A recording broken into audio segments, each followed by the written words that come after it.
Hello. I can tell there is a buzz in the air, a sense of anticipation, excitement for the coming delicacy next week that we know as the midterm. I want to talk about that just very briefly, that the midterm will cover everything up to Chapter 5 in Patterson, and it will cover everything up and including the end of the Red Scare today. The format, as we talked about the first day of class, will be all objective. You need not bring anything but a pencil and a pen.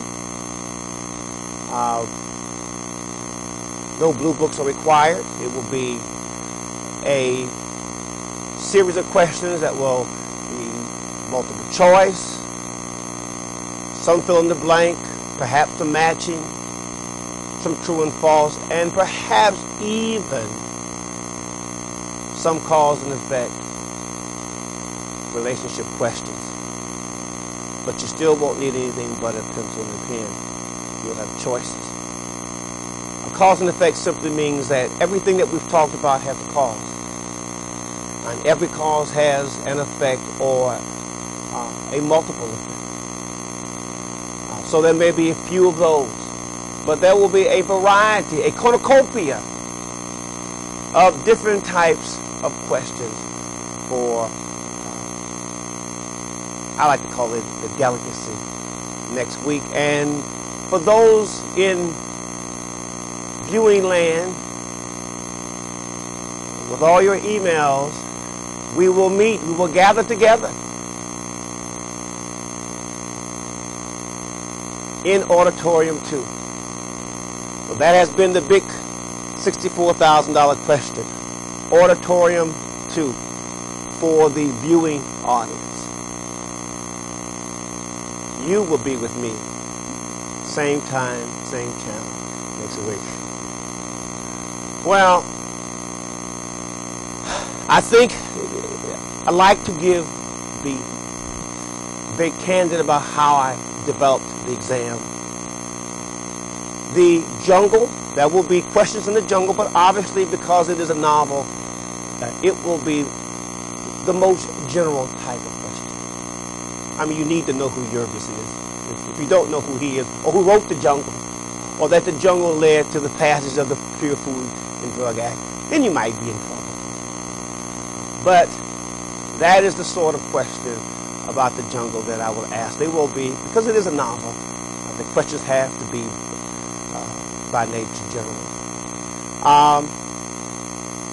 The textbook, I think, is important only to corroborate, to support what I have said in class and the words that I have put on the screen. Clearly, more than 90% of the exam will come from what we have talked about in class. That should take care of next week. So let us go on and talk about the Red Scare. But before I talk about the Red Scare, it's interesting. In 1920, this is a sort of a tidbit I want to throw in here. In 1906, Roosevelt won the Nobel Peace Prize. In 1920, Woodrow Wilson will be the recipient of the Nobel Peace Prize for his efforts in creating the Treaty of Versailles and the League of Nations. Now, of course, you know what the irony is about that. And the irony is that indeed that was Woodrow Wilson's brainchild, the League of Nations, and essentially even the outlines for the Treaty of Versailles that ends the war. And yet we know that the U.S. does not sign the treaty because of partisan politics, and Wilson's own stubbornness, his refusal to compromise with the Republicans, which will doom the Senate's passage of the Treaty of Versailles. And we never joined the League of Nations, Wilson's brainchild, which again, I love that term that Thomas Bailey, the historian, summarizes Wilson's failure to get the League included or passed by the U.S. Senate as the supreme act of infanticide. It just has a certain ring to it, yes.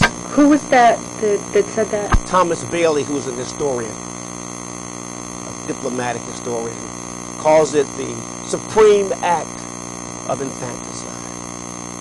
And indeed it was. I mean, Wilson was an extraordinarily strong-willed person. We talked about that at the beginning. On the one hand, that indeed can be a strength for a president as it was for Roosevelt. But if you take it too far, it can hurt you as it did Woodrow Wilson and this country. Wilson, in an attempt to avoid compromise, will return to America, and he will begin to take a trip around the country in September. And in September, Wilson will suffer a stroke. But even partially incapacitated, Wilson will not yield. This was an extraordinarily stubborn man. He still will not yield, and he will still not allow his party to vote for the treaty and the League of Nations. For the rest of his term after his stroke, some have argued that, in fact, his wife will act as a sort of surrogate president. She will screen the people who will have access to the president until the 1920 election. But even partially incapacitated, Wilson had even given some indication. This is how strong this... Wilson was always a small, fragile man, but only fragile in stature, but not certainly in heart or in constitution. He even gave the impression that he was going to run again in 1920. But he doesn't. But he suffers a stroke. But he is rewarded, as I indicated a moment ago. You have two presidents now, interestingly enough, within a short period of time, who will win the Nobel Peace Prize in America. I think that is interesting. But what about this war? And what about the bickering between the Democratic and Republican Party? To be sure, the American people were they were bewildered. One, that the war ended so suddenly. We talked about how much energy it took to get the Americans warmed up to the occasion, since Wilson had run on a peace platform in the November 1916 election. In fact, he won on a platform, he kept us out of war.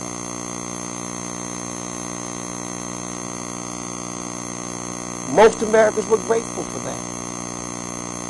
And yet, in April of 1917, suddenly things had changed so dramatically that America, as I indicated in great bold headlines in the New York Times, America now in Armageddon.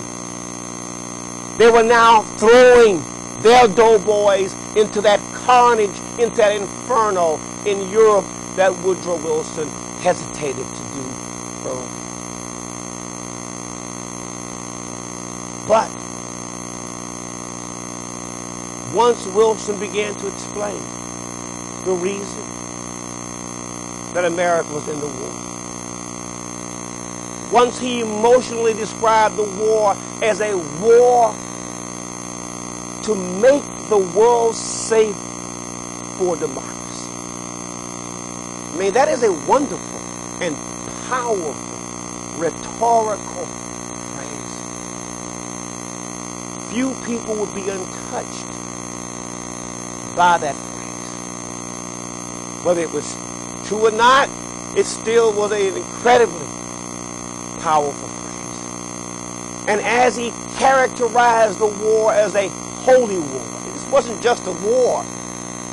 It was a holy war, a war in which you would have peace without victory, a war between good and evil. People love wars that are between good and evil. There's no gray line, there's no gray in between. You don't have to worry about complications. It's simple. It's good versus evil. It's dark versus light. It's, as one person put it, it was a war to return the tomb of Christ to where it belongs. That had been, somehow the tomb had been disturbed by the ghoulish, insidious Huns, as the Germans were affectionately called once the war started. So the Americans are ready to fight. Once this country fully mobilized, both emotionally and physically in terms of churning out war material, it was a thing of beauty. America had an enormous capacity, as it would in both wars. Its greatest strength was, its natural resources and its economy. It was able, once it converted from a peacetime to a wartime economy, it was second to no country in the world in what it could throw at its enemies. So America was ready, but all the advertisements to arouse patriotism and loyalty, even at the expense often of people's civil rights, people got behind the war effort. But it just as suddenly as the Americans were now ready to just rip the Central Powers apart, to do what Clemenceau had said in the peace treaty, to make sure that the Germans never rose again. Just as the Americans were ready to undertake that task fully, what happened? The war ended suddenly on an armistice. The worst possible way that you could end an armed conflict is with an armistice. It is indecisive, and it allows interpretations of what had happened to always be altered, as we saw with Hitler. So just as the Americans were bewildered how we got into the war, in 1918 and going into 1919, they were just as bewildered as to why the war ended so soon, without a clear-cut victory, without making the world safe for democracy. Because what would happen, as I indicated, that once the Republicans made it very clear to the European countries, England, France, that Wilson did not speak with one voice. When he returned after the first preliminary draft of the treaty, they shredded the treaty and they went back to business as usual. Forget about the 14 points. Forget about secret treaties. Forget about peace without victory. Forget about armaments and punitive measures. They all became features of the post-war treaty. And the Americans felt somehow incomplete. They somehow felt cheated. One historian who has written a number of things on what is called psychohistory argues about the Red Scare. He looks at it from a psychological perspective. He said that when people experience trauma in their lives. When their lives become disordered and there's no order. That the one way that people often seek to create internal order in their lives is to seek some sort of order in their external lives. What he really meant was you seek something to explain why you feel the way that you feel, so you feel better, and you look for a scapegoat. In 1919, we have the fruits of this disillusionment, this bewilderment, in a phenomenon known as the Red Scare of 1919. There are two general points that I can make about the Red Scare of 1919. One, the Red Scare was this fear that once the Russians made it clear that they were not going to establish a democratic government in Russia, but what they were going to establish was a communist government in Russia, a totalitarian government in Russia. That many Americans were told that the Russians had announced that they were now going to embark upon a worldwide revolution to convert every country to communism. The word Bolshevism became, by the middle of 1919, a common term in America. The Bolsheviks are coming. After the collapse of several governments in Europe that became communist, it was clear to some in America that the Bolsheviks were now targeting America. So the Red Scare of 1919 was this fear that the Bolsheviks were going to take over America. Early, there were rumors that the Bolsheviks were sending large sums of money clandestinely to America to finance the fledgling American Communist Party that had just been established in 1919. Established by a real hard anarchist. I'm being facetious. It was established by a cheerleader, a Harvard cheerleader by the name of Reed, John Reed. It really wasn't Reed, R-E-E-D. Reed was anything but a Harvard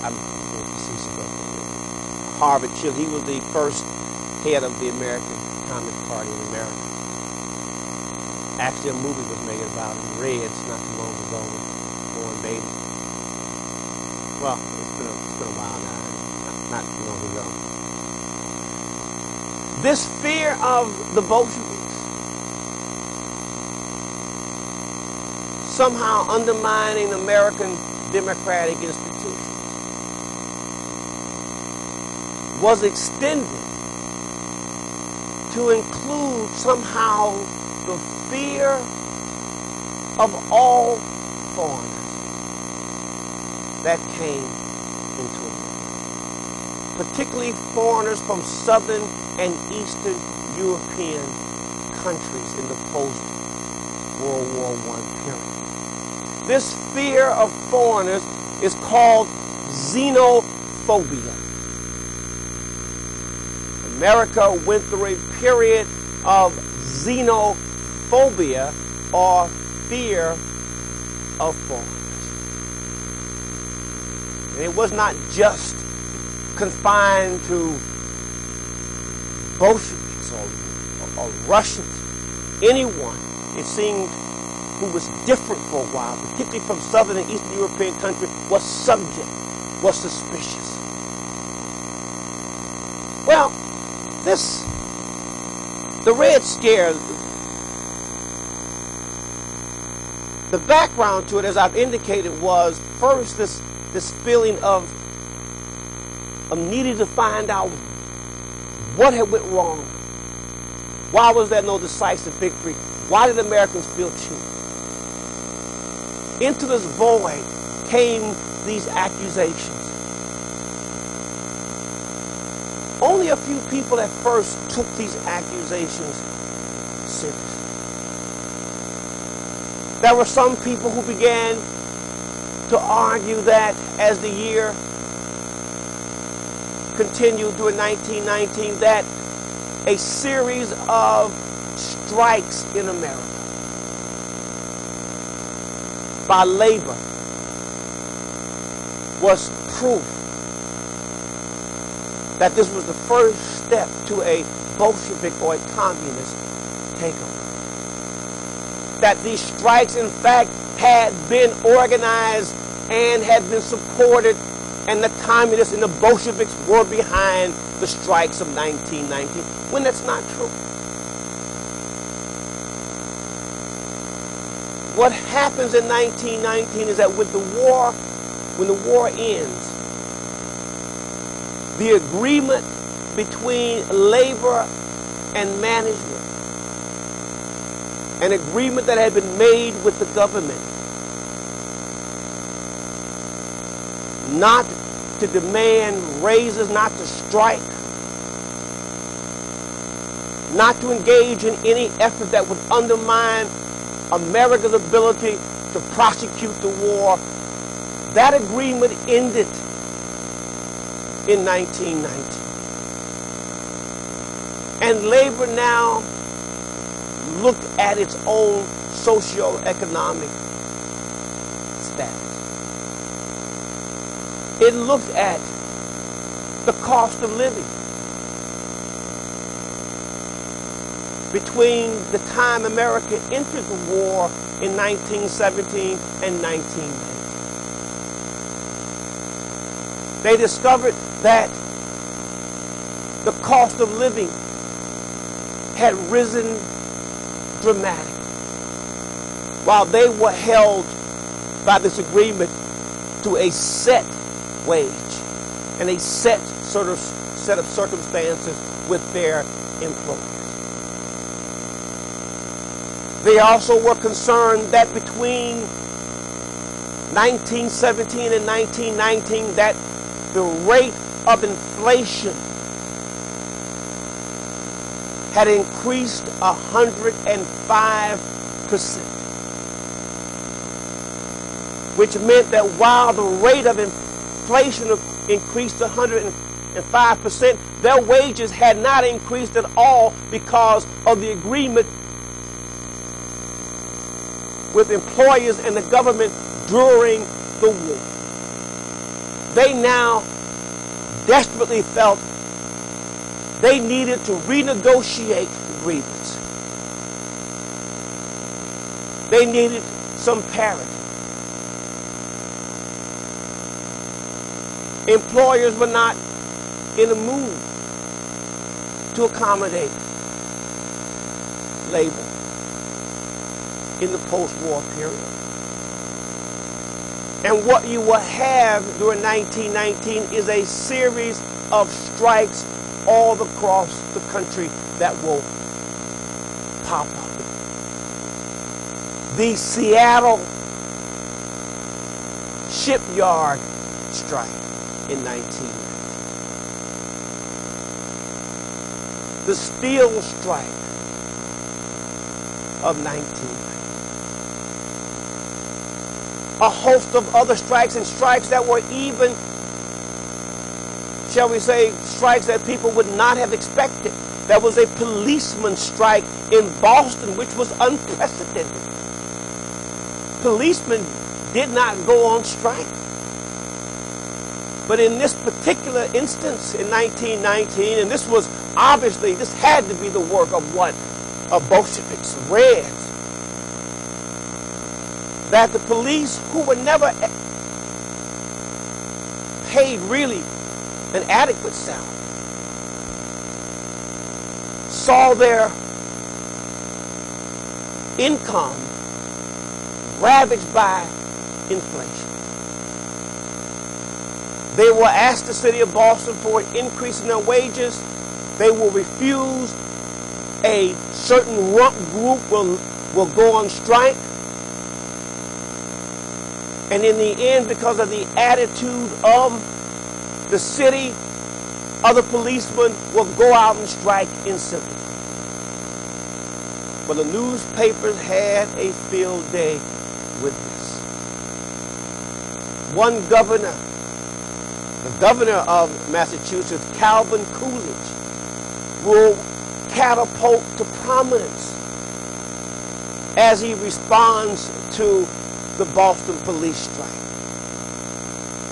He will make the comment that there is no reason, there's no justification to strike against the public welfare at any time or under any circumstances.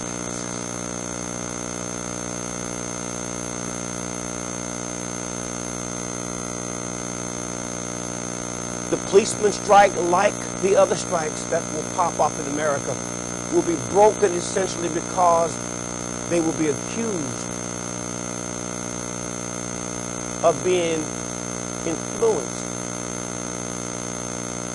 by this conspiracy by Bolsheviks and the communists. Then you had some politicians who always like to make hay of things. James Burns of South Carolina gave a speech in which he said that he knew that the Bolsheviks were coming because he had proof in South Carolina. He had proof that the Bolsheviks and the blacks, who had always chafed under Southern oppression, was now going to join together and they were going to revolt in the South. And Burns said that what we should do is round up all the blacks and the reds and send them to Guam and turn it into a penal colony.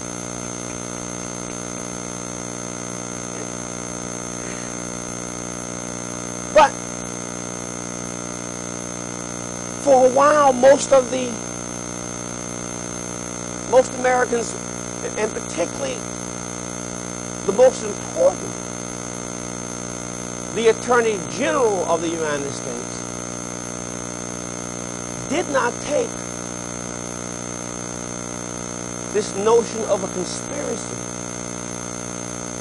seriously. This person was A. Mitchell Palmer. A. Mitchell Palmer. Palmer is really a fascinating individual. In 1912, Palmer was the floor manager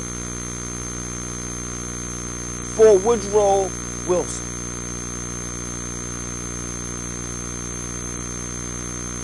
Wilson liked a Mitchell Palmer, who was a Quaker by religion. In fact, Wilson offered A. Mitchell Palmer the cabinet post of Secretary of War. And Palmer turned it down in 1920. Palmer said that, President Wilson, you want a man of war, and as a Quaker, I am a man of peace. And while he turned down the Secretary of War position, later on he would accept the position of Attorney General. Yes. What do you mean by floor manager? He orchestrated, he got delegates together, he negotiated for votes and for delegates and things like that for Wilson. It's an important, he ran, in a sense, he ran the organization on the floor. Made sure that there was lines of communication between delegates, things like that.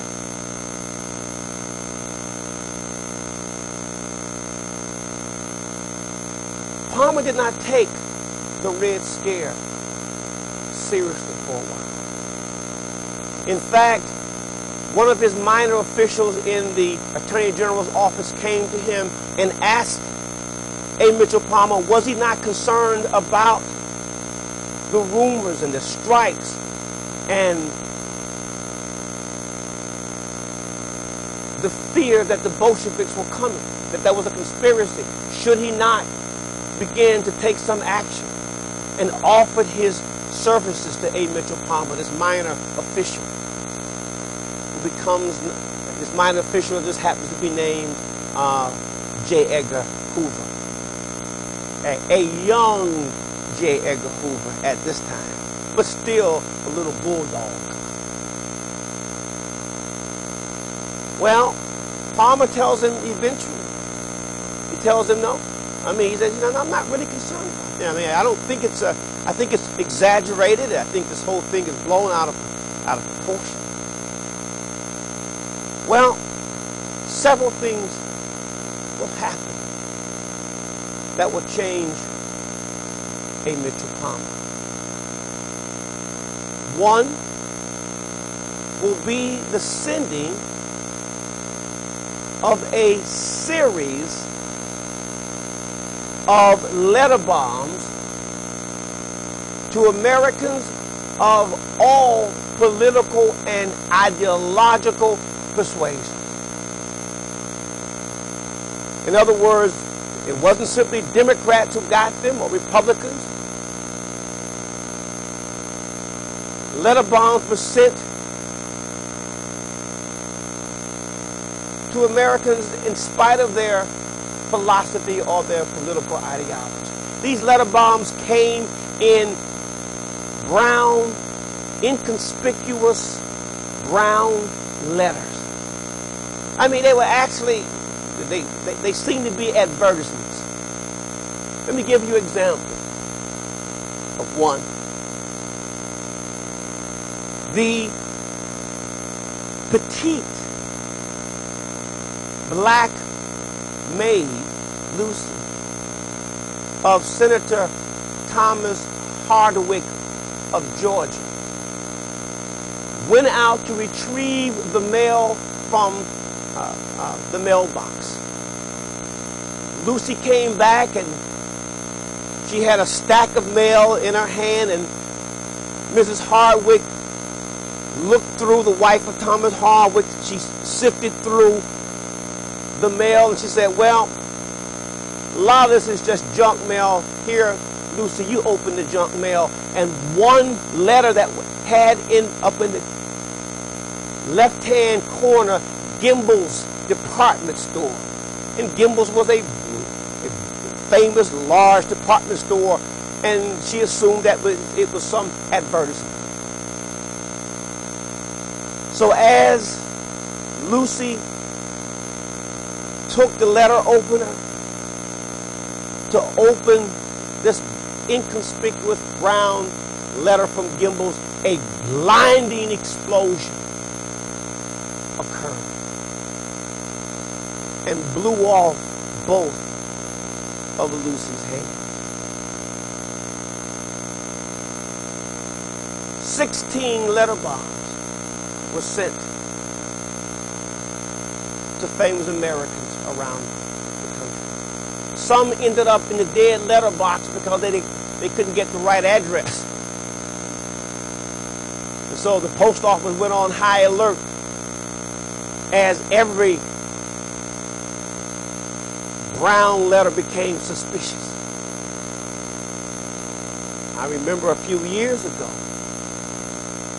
a professor at the University of Michigan received a brown letter envelope.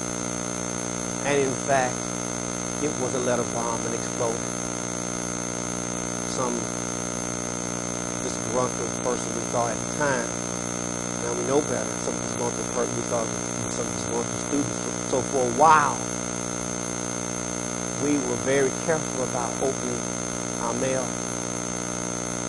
I just gave mine to the secretary to let them open it. I figured they were specially trained. I wasn't. They could. I'm just kidding. I wouldn't do that. But I was leery of anything that I couldn't see through. As I put it up to the light, I couldn't see anything through it, and that could have set it off. But he, not being a person of any military background, now I was sitting target for anything. So thank goodness most of my students seem to have a fondness for me. Well, back to Mitchell Palmer and how he was affected. One night, and Palmer still, even after the letter bombs, Palmer still did not panic about these rumors of the Red Scare. One evening, Palmer and Franklin Delano Roosevelt were returning from a social affair in the nation's capital. They lived across the street from one another. As Palmer drove FDR home, FDR invited a Mitchell Palmer in for a nightcap. And Palmer said he had some work to do. He had to work in his study, so he would have to pass. And so he went down and turned back around and went to his home. As he walked through the foyer and into the library and the study, and just as he sat down and got comfortable, there was a huge explosion. Blew off the entire front of his house. Well, Palmer was unharmed, shaken, but unharmed. The investigation revealed that it had been the work of an Italian anarchist. How do we know it was the work of an Italian anarchist? Well, this anarchist, on his way to place the bomb neatly at the door and then scurry away, stumbled over the steps. And he was blown up with the bomb. So, as the detectives say, they could piece together what had happened. And they found his identification, and they found copies of a anarchist newspaper called, entitled The Call. After this, Palmer begins to change. He no longer simply dismisses this as simply exaggerating. Everything now has a new significance. The strikes that are taking place, the letter bombs, the communist activities, particularly by the IWW, or the Industrial Workers of the World, called the Wobblies, a radical group, which had been virtually decimated even during the war itself. Suddenly, he gives J. Edgar Hoover the power to develop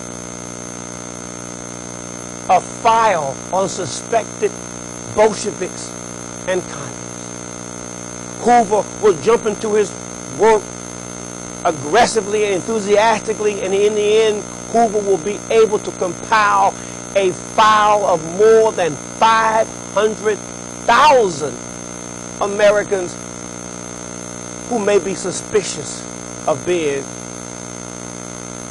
a Bolshevik or a communist. One thing about J. Edgar Hoover, he always did things in a big way. But Palmer became even more obsessed suddenly with this Bolshevik revolution that was supposed to be targeting America. So far, there was nothing really to connect. That was a connected conspiracy. These seemed to be individual, random events. But Palmer, speaking before a ladies' group, said that God had spoken to him. And that God had told him that indeed this was the work of the Bolshevik, and they were trying to undermine America, and it was his duty and his obligation to round up every godless Bolshevik and put them on an ark,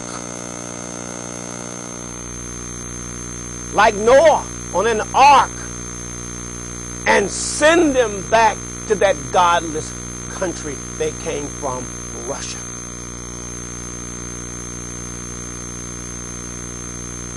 Mitchell will change dramatically. He will establish a fleet of trains. These trains will be sealed trains. The trains will pick up suspected Bolsheviks from Centralia, Washington, all the way to Ellis Island, and they will be packed on these trains, which will be sealed. And on the top of the train, you will see in red letters from the air an R. This R stands for what? For Reds. Hard to believe that Palmer had lost it. Palmer then will conduct, beginning in November, the so-called Palmer raids of 1919, which will be raids that will simply send teams of federal officers arresting people, often simply because they had their last names were Russian or Southern and Eastern European. Without due process, many were deported, and in fact, a whole group were rounded up and sent to Ellis Island, where many of the men were separated from their crying children and families, and they were put aboard a ship called the Beaufort. That was the Ark, a ship called the Beaufort, and sent on its way to Russia. In every city, in Detroit, people of Polish background were arrested and taken down to the federal building and kept naked on the cold floor down in the Justice Building. Soon, by the end of the year, there were people who became concerned, because still as yet, with all the arrests and the deportations and the kangaroo trials and the violation of civil rights, there still had not been revealed a concerted evidence of a concerted plot, a red revolutionary plan. Some began to wonder if, in fact, God had spoken to A. Mitchell Palmer, or perhaps someone from the Democratic Presidential Nominating Committee. In other words, they were wondering whether or not Palmer was simply doing this to put himself in a position to win the presidential nomination of 1920, which he will run for. But it really will be an official in the Department of the Interior who will simply say enough is enough. It will be Louis Post, the Assistant Secretary of the Interior, who will now cancel A. Mitchell Palmer's deportation. Soon, the country believes that Palmer has been too excessive. They will recapture their senses, and the Red Scare will simply sort of peter out by the middle of the 1920s. The last tragic, I guess, effect of the Red Scare was the execution of two Italians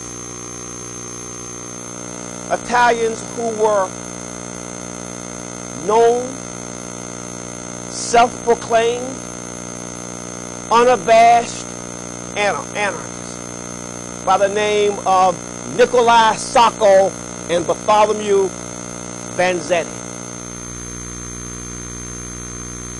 These two were arrested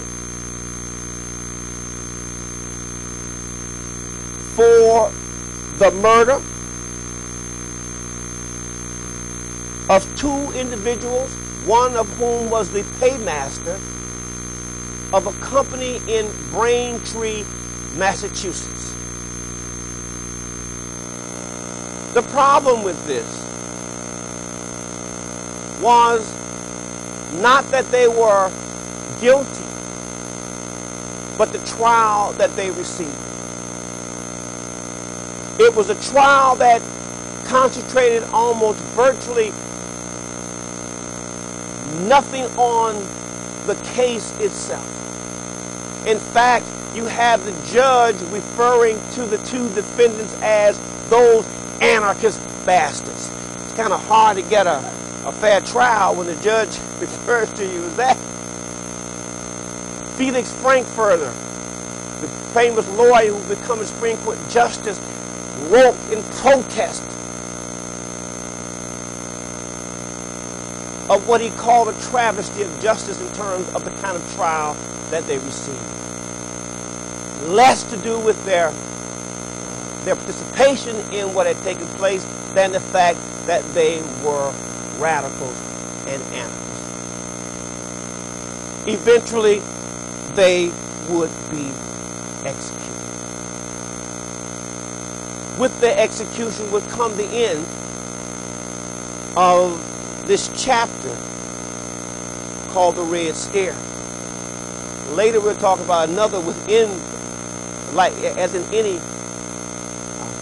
good novel, there are subplots, and there are subplots we're going to look at called the Red Summer that would take place too within 1919. But we'll look at that when we look at, we're going to look at African Americans in the 20s, women and Hispanics in the 20s in America, but we'll look at that a little bit later.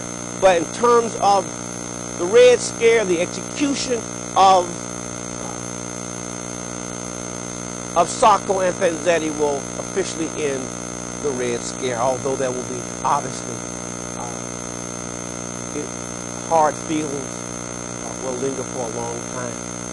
And it really is one of the most shameful aspects of American history, whom Americans are not proud to remember. The only other that will perhaps compare with this will be the McCarthy era that we'll talk about a bit later. Yes. Were they guilty of killing? Was there proof that they were guilty of killing him? There is some evidence that they may have been involved in the robbery, but the evidence was never really brought out. I mean, you know, the evidence was all tainted by such bias, so it's hard to know. Some scholars have argued there was sufficient evidence that perhaps had they gotten a proper trial, they would have been found guilty anyway. What upset scholars is less, I think, the innocence of guilt, but the process, the due process, and the notion that people are innocent until proven guilty, and the attitude of the judge, which totally violated their rights within the court. It was that, I think, more than anything. There is a strong possibility that they indeed were involved and committed the crime.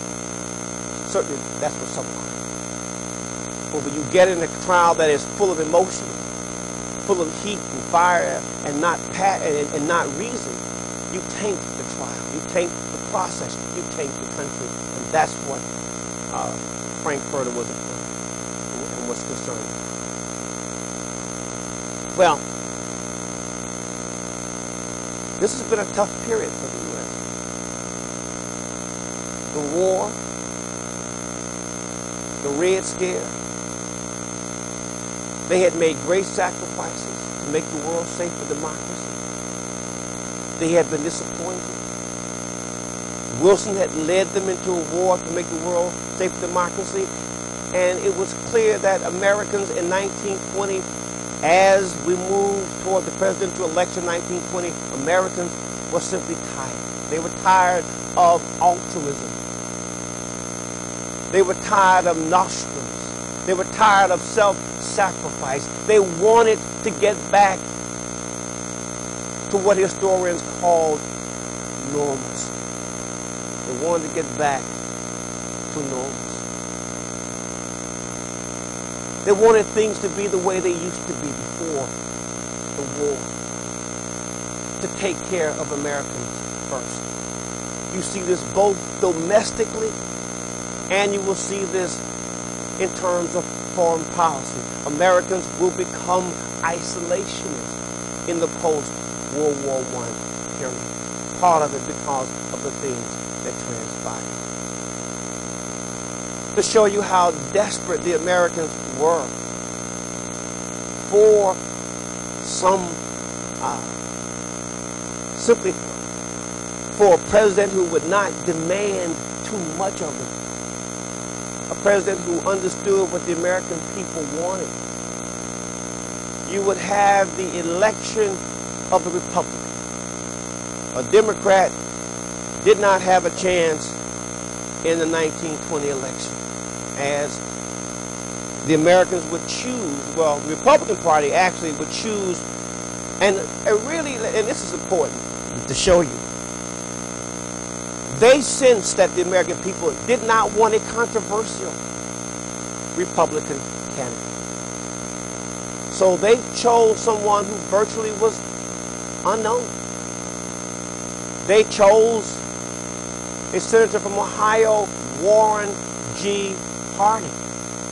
And Warren G. Harding, by every historian's account, was no world beater.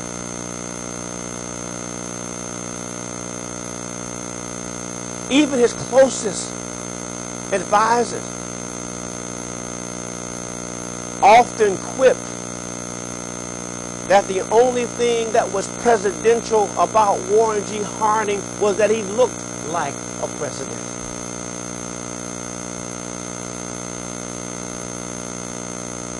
Another critic said that, my God, when Warren G. Harding gave speeches, they were speeches full of pompous phrases, moving across the landscape in search of an idea. And if by chance he came upon an idea, he would grab it and make it a prisoner until it died of overwork and death. It's not exactly the nicest thing to say about Warren G. Harding, but even his father. His father had this to say about Warren G. Harding. He said, thank God that he was not born a girl. Because if he had, he would have been in a family way all the time because he could not say no. In fact, that was, if we look at tragic flaws in presidents, it was perhaps Harding's tragic flaw in a Shakespearean way that he really had a difficult time saying no to his friends and even to females. I mean, we talk about the presidency of William Clinton. Well, Warren G. Harding actually does Clinton one better. During his presidency, Warren G. Harding was actually caught in the closet with a White House closet, one of those big closets, with one of his secretaries.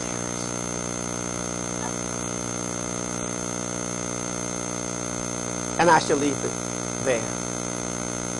But let me tell you that Henry Ford's wife was so outraged at what she found out, what he was doing in that closet, that she asked her husband to run for president because he had so disgraced the White House.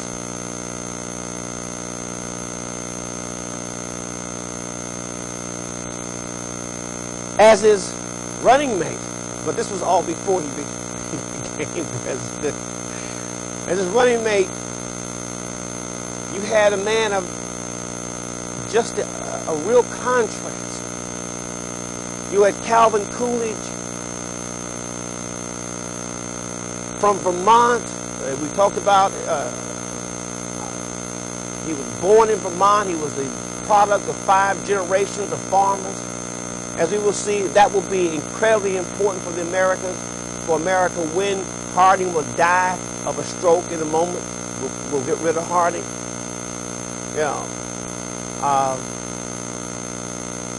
He will, in fact, come to personify everything that Americans needed in the post-World War period. But let's talk only a moment about Warren G. Harding. I've described him, and in a sense, I think Harding was simply too close, too nice. His administration would come to be marred by the scandals of what became known as the Ohio Gang. A group who met at a house on 8th Street in Washington, D.C., and there they had fun, they played poker, they stayed up all times of the night. But they were men who took advantage of Harding. Harding himself, there's nothing in the record to suggest that Harding himself ever participated in or knowingly knew of the scandals that would eventually leak out both during his administration and particularly after he died. But by 1922, there were rumors.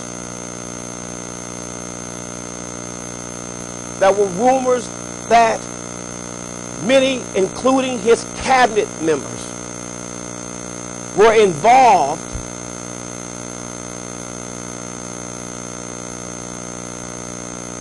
with corruption. It became so bad for Harding that in June of 1923, Harding would take a trip to California, to San Francisco, where he suffered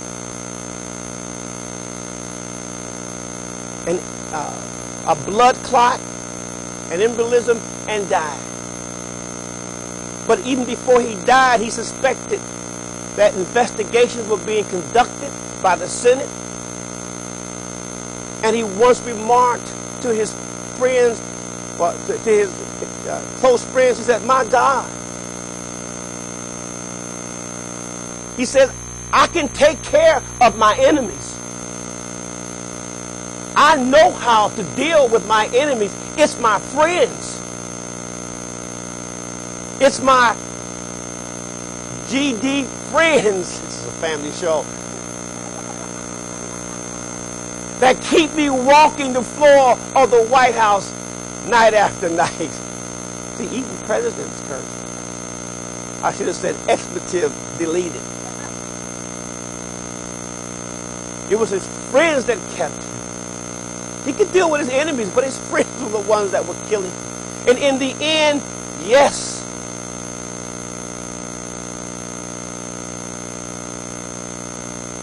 the scandals continue to leak in their investigations, and indeed, where there are rumors, there's absolutely truth to the fact that there were scandals during the Harding administration. The most notable, we could go, you could look at almost every Colonel Forbes, who was in charge of the Veterans Bureau. Charles Forbes, in charge of the Veterans Bureau. His name is not on there because it's not very important. I just want to talk about what he did. He condemned millions of dollars of perfectly good medical supplies, bandages,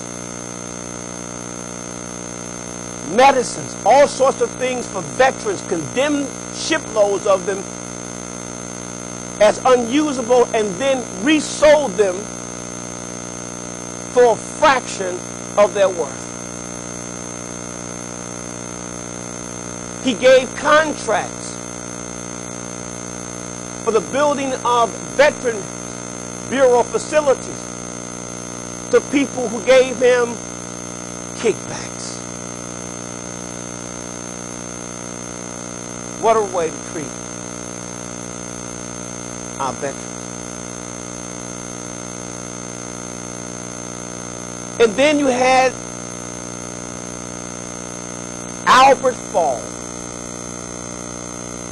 Albert Fall was a cabinet member, no less. Secretary of the Interior. Albert Fall was accused of taking Navy oil reserves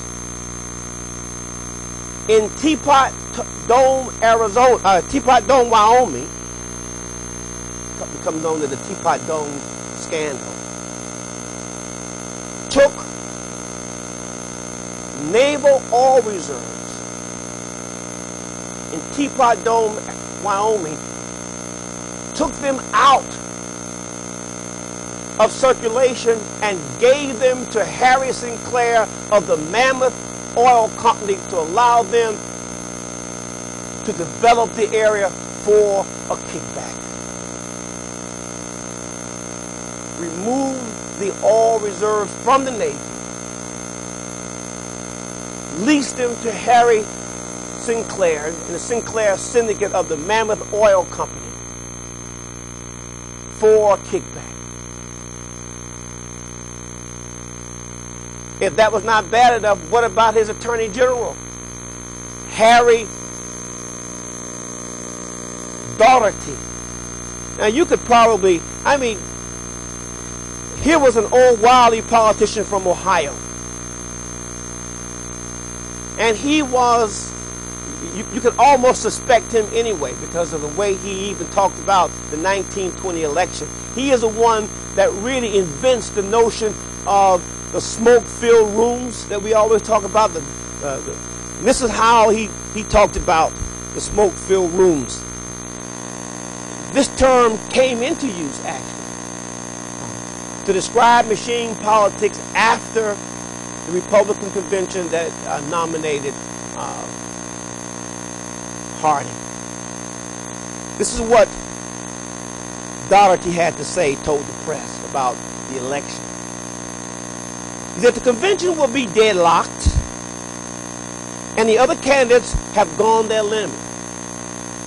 Some 12 or 15 men, worn out and bleary-eyed for lack of sleep, will sit down about 2 o'clock in the morning around the table in a smoke-filled room in some hotel and decide the nomination. When that time comes, Harding will be selected. That is how the term smoke-filled rooms and how politics are done. It was a statement taken by now the Attorney General, Harry M. Daugherty. Now, what did he do? He was accused of selling priceless German patents confiscated during the war that was being kept really in the customs house. He was accused of selling priceless German patents to private developers for a kickback. Totally illegal. Had absolutely no business doing it. Harry Daugherty, the Attorney General under Harding. Now, what happens to Albert Fall first, who sold the naval oil reserves to Harry Sinclair? He is the first cabinet member in American history to be convicted and sent to jail. He received a year in prison and a fine. But historians have argued that a year in prison and a fine for all the money that he made and he had when he came out was nothing. What about Harry Daugherty? What about, how did he, was he convicted? No. You know why? Because he made the following comment that he was not going to comment on it because if he did not want to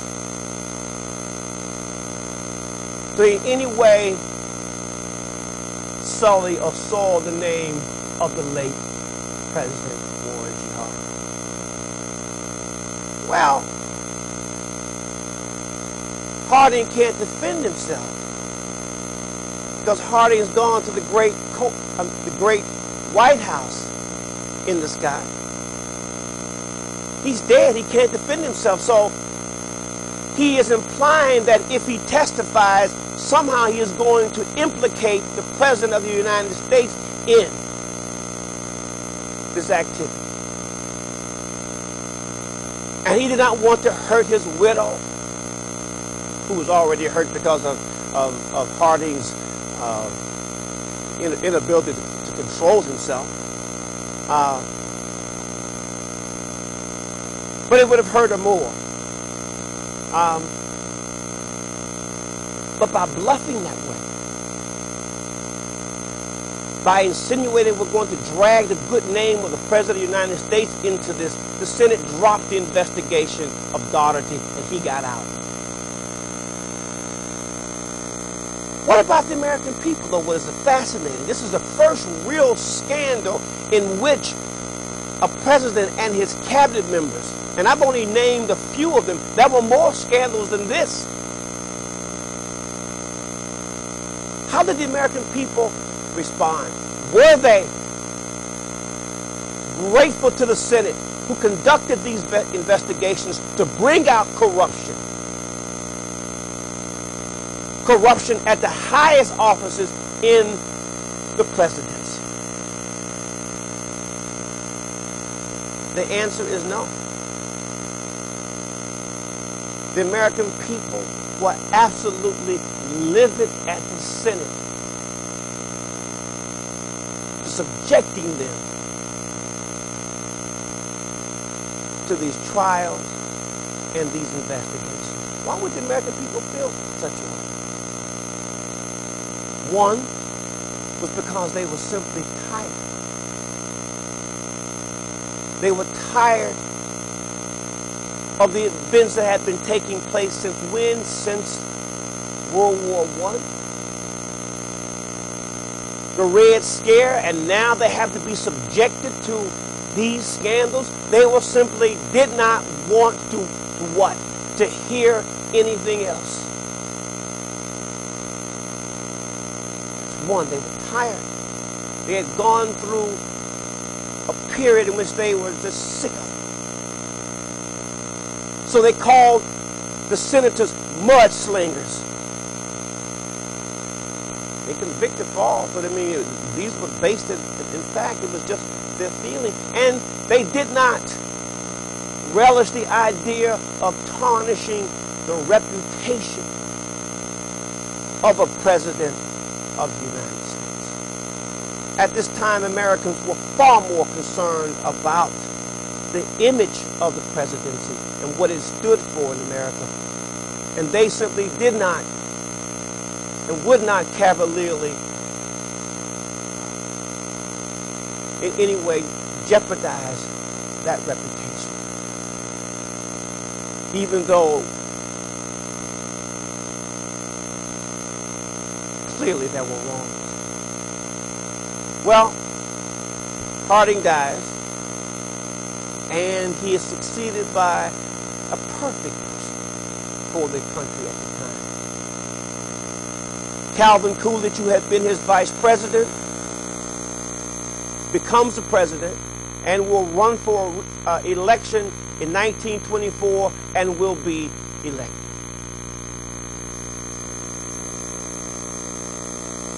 Easily. In fact, I want to, when Harding was elected in 1920, some newspaper person commented when he beat Cox, the Democratic candidate in FDR, that this wasn't election. This was assault and battery. That the Democrats had gotten beaten so bad that if this were a fight, the police would have had to been called in to stop it, to stop this brutal beating of this person. Well, Coolidge virtually beats his candidate almost in the same way because he personifies what Americans want. He is the epitome of all the American virtue. He is of old Vermont stock in terms of, he comes from 5 generations farmers. Farmers have always what? Held a very pristine image in the American mind. Hard-working people. People that personify the American rugged individualism, American basic core values. The only thing that Coolidge didn't lack was a personality. I mean, Coolidge, one person referred to was, I think it was Eleanor Roosevelt referred to Coolidge. He looked as if he had been weaned on a pickle. He was taciturn in terms of his personality, but he knew what the country wanted, he believed, in 1924. They wanted a country that would allow business to thrive, business to grow. He believed with the appointment of Andrew Mellon as Secretary of the Treasury that Americans were interested in what was now taking place in America, and this was a second revolution, this time a technological revolution. Just as profound as the railroads, we would have the revolution in transportation with the car, the automobile. Business would once again come to dominate American society. When we meet next time, we will look at the 1920s as a paradoxical decade because it has so many interesting and conflicting tendencies. I'll see you then.